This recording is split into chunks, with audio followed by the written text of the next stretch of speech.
welcome to Scrolling with Ceazor. Today is July 2nd, 2026. A lot of news for you today, a lot of tweets. The prices look okay. Everything's up around 3 to 5%. So BTC's up 3%. ETH is up around 5.5%. Hype is up 5.5%. Gold is up 2%. How does that look? Yeah, everything's kind of pumping. So we're getting a little bit of bullishness in the market, which is great. Does that mean time to sell? I don't think so. I think I've got a long ways before I can start really selling some of these assets. I've bought them all on the way down, and it's still not even my low buys. Where are my low buys? Here. So yeah, I'm still not even above my dry powder that I've used to buy. I've bought pretty much all down here, all down, all through this, and then I've still got stable coins down here to buy if it goes down even further. But anyways, so let's get into the news. But as always, this is not financial advice. You do what you do what you think is right, and so forth. Okay, so first of all, we have Benji here tweeting out. He says, I genuinely, after a long time, bought more ETH after reading this. And then there's this Ethereum.org report. You can open it up. It's not terrible. I haven't read it yet, but there are lots of questions answered here. It's kind of like a boardroom TLDR on Ethereum and all kinds of cool stuff, like who operates Ethereum, how does Ethereum compare to other public blockchains?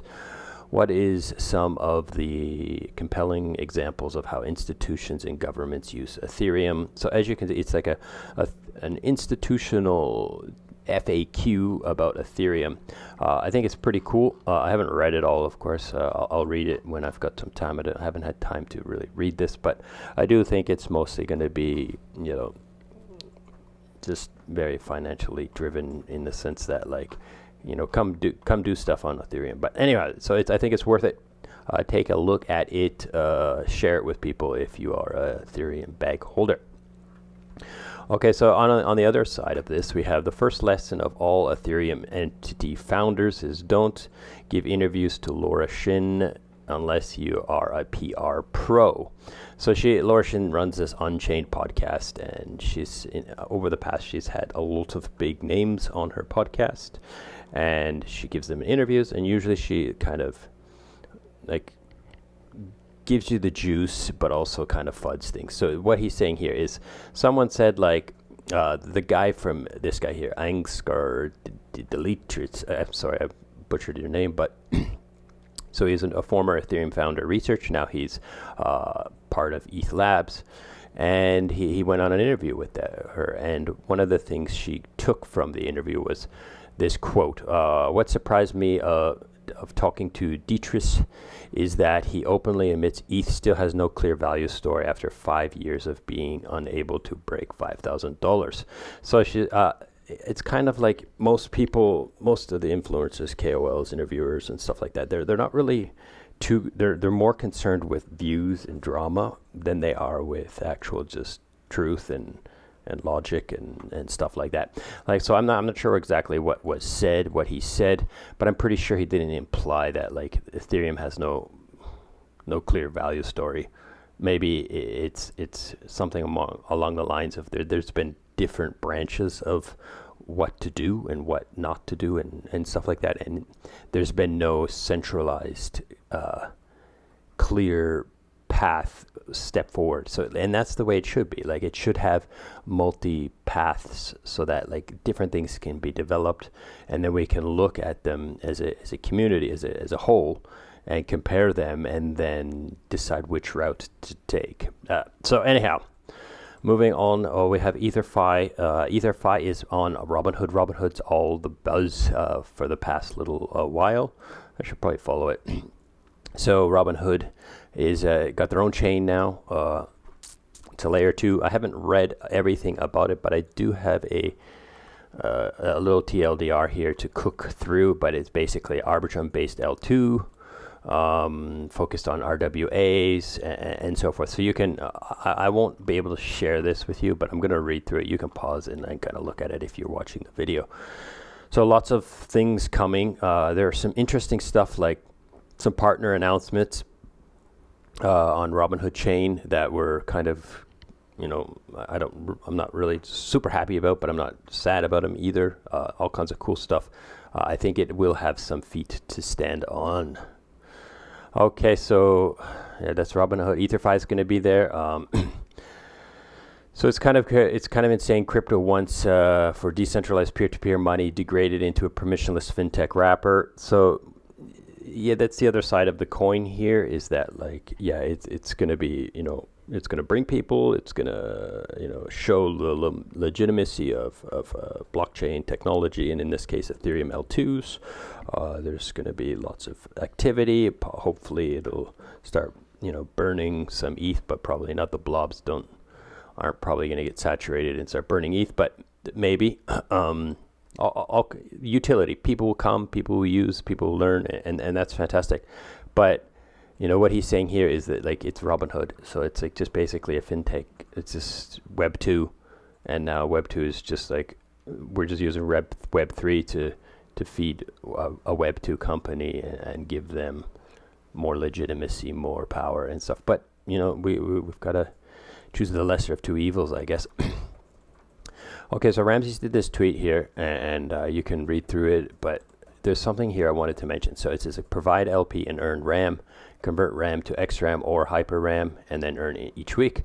So many people always ask me, they DM me, and they're like, hey, what are you buying right now? Like, which tokens are you buying? Are you buying this token? And most of the time, it's just them trying to, scam me by OTC deals or something, right? Like, but for the most part, I always tell them that I don't buy tokens, I farm them. And this is a perfect example of that. Like, instead of going out and buying a bunch of RAM and then hoping it pumps and then trying to sell it, right? I just maintain my capital by providing liquidity to liquidity pools in ranges. I farm the tokens I want, I sell at the amount I want to sell, and I stake the amount I want to stake. I don't farm tokens that are like, have absolutely no revenue share. So RAM is a good example of the opposite of that, where like all the fees are going to the people who convert their RAM into XRAM and vote, or even use the auto vote or the Hyper RAM and so forth. Anyways, let's move on. So Jeremy from Circle did a long little tweet here on how is USDC going to survive this new OUSD launch, right? And he's got some good points in here. Okay, so I've kind of distilled this down a little bit into his points. So first of all, USDC has a strong moat. It's already all over the place. Liquidity is all over the place. It's already got regulatory licensing and infrastructure. It's got bridges, CCTP, the gateway, and so forth. It's got 10 years of like good dominance, and 80% of all stablecoin transactions. So it's already the biggest player in DeFi of the centralized stablecoins. Some of the problems that he sees in here with OSD are, this free mint theory, free mint and burn theory is like, it's nice because it sounds good, but fees protect from maliciousness, right? So he says, it's great, but we need fees. You need to have fees in order to stop for this kind of malicious actions, right? And then there's a part in here about like share everything. He says that again sounds good, but it starves the infrastructure investment. Circle already shares a lot while retaining enough to build. I don't know what they're planning on sharing, but anyhow.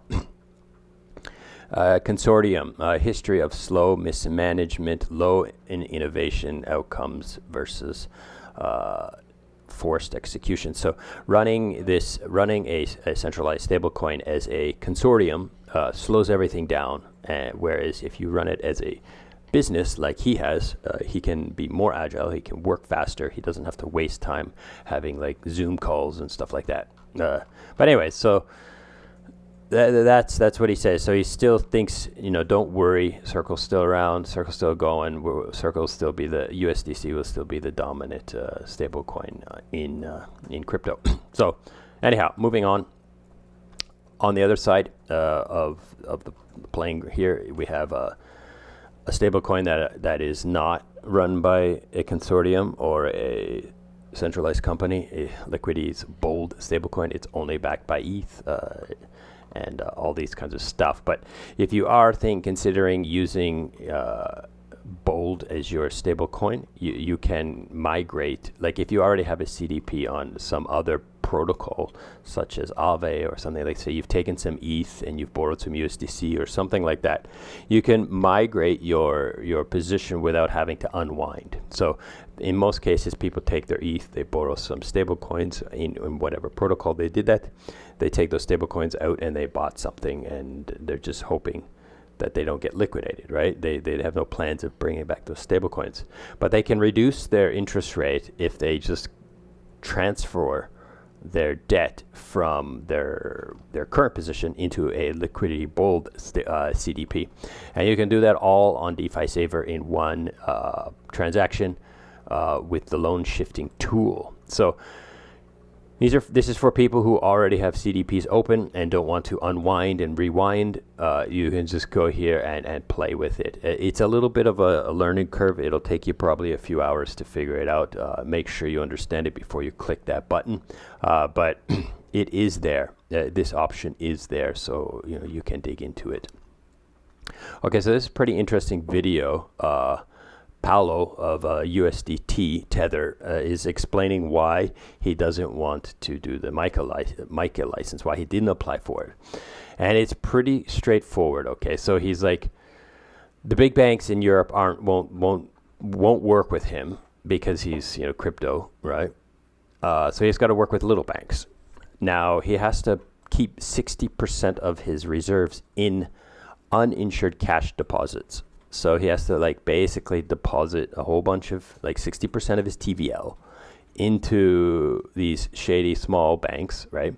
Who will lend that money out to anyone to do normal banking business. They use fractional reserves there as well.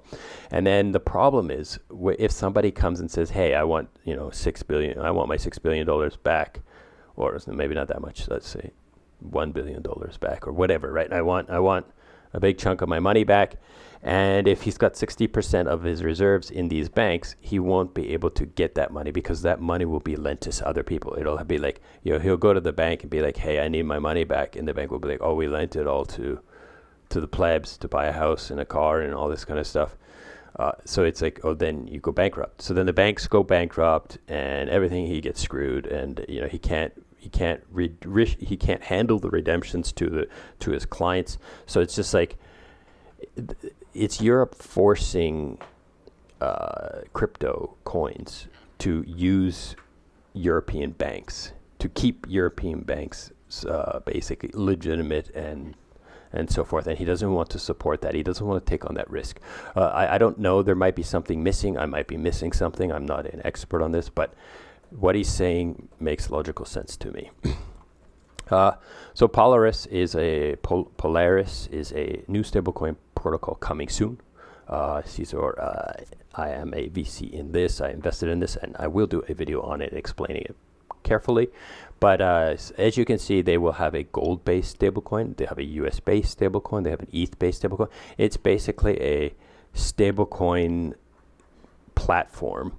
And they'll be able to add more and more stablecoins, I believe, to the stack as time goes. But the ones that they deployed before will be immutable. They'll just have a factory to launch new ones if they so do so. It's pretty interesting. I'll TLDR. I'll give you a nice good video on it when that time comes.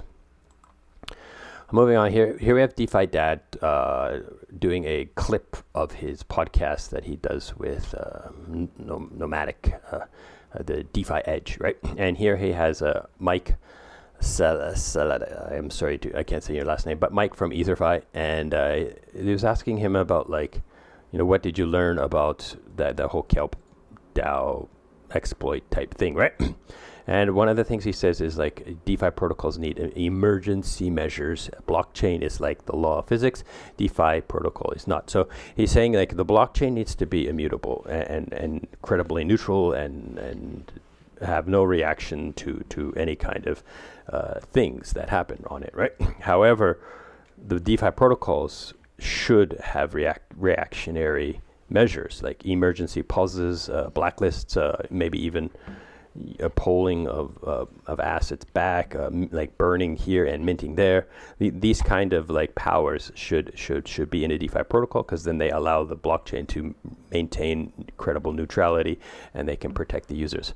There's a line here of where you take those powers cross into like dangerous territories, but I do kind of agree with him that there needs to be some breaker switches or this kind of stuff. We've learned enough in the past 5 years of DeFi to implement this in the proper way. Okay, so Hydrex is added to the pools, added to the FRX PegKeeper pools. So it's now using FRX USD PegKeeper. We talked earlier about USDC and USDT.